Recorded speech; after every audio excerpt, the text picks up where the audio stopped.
Hey guys, welcome to our daily encounter. In Deuteronomy chapter 1 and verse 2, we have perhaps one of the saddest verses in the book of Deuteronomy. There it says, "It is 11 days' journey from Horeb by the way of Mount Seir to Kadesh Barnea." And this is a sad verse because, this was the journey that would have taken them from Mount Horeb or Mount Sinai into the promised land, and it was only 11 days journey between Mount Horeb or Mount Sinai all the way to the promised land, less than 2 weeks. And yet, as we talked about in a previous devotion, it took them over 14,000 days, probably closer to 15,000 days, if not more, to finally make it into the promised land. And so this short journey, relatively short journey, ended up taking a whole lot longer. And Moses is speaking to that second generation, and some of them might have been a part of the group that was 20 years and younger when God said that present generation at that time was not going to enter into the promised land because they didn't believe, even though God had taken them through that journey to the promised land.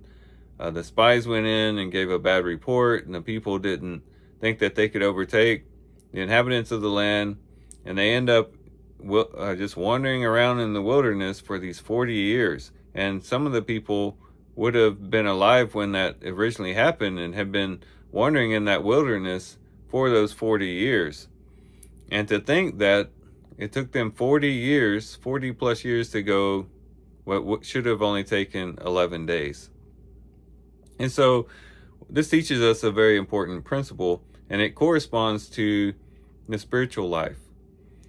Whenever we live a life of unbelief, whenever we don't walk in faith and we don't launch out in faith with God and trusting God to go out and accomplish His work and to do His will, it slows us down tremendously.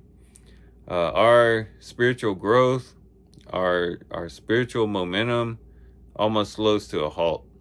And the spiritual maturity, the spiritual fruitfulness, our talents, all those things that could have grown exponentially and could have grown very quickly, oftentimes takes years, maybe even decades, maybe 40 years like the children of Israel, before we finally perhaps get where we should have been 40 years earlier. Had we been diligent, had we really been stepping out in faith, if we really been trusting in the Lord, really living a life of true abandonment to God, we'd really been taking up our cross, denying ourselves, taking up our cross and following Christ, fixing our eyes on Christ, walking according to the Spirit, setting our mind on things above and not on the things of the earth, really living a true Christian life in which we're focused, we are dedicated, we're walking in faith.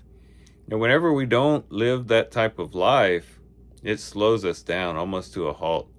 And again, our progress slows down, and it takes us a lot longer to get where we're going. And basically what we end up doing is just wandering around the wilderness. We just begin wandering around in this world, trying to make sense of the world, trying to do our best to get satisfaction and pleasure in certain things, but we're not really moving forward, and we're not really moving upward. And we're not being strengthened, we're not maturing, and we're not really progressing in the spiritual life. And so this ought to be a warning for us to say, you know what, I don't want to stunt my spiritual growth, but I want to cause it to increase. I want to grow exponentially. I want to continue to move forward in the spiritual life, so I don't waste time. So I don't waste time wandering around, so that I can enter into new things and begin to accomplish new things for the Lord and bear even more fruit for the Lord, to gain more talents to the talents I already have perhaps, and to begin to become a useful tool in the hands of our Maker.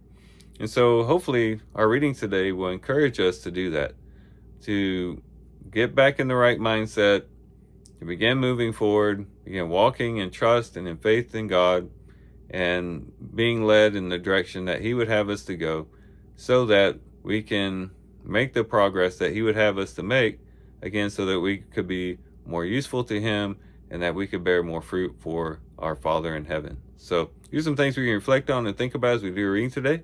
But guys, I do thank you for watching the video today. Hope you guys have a great day. Love you guys. God bless.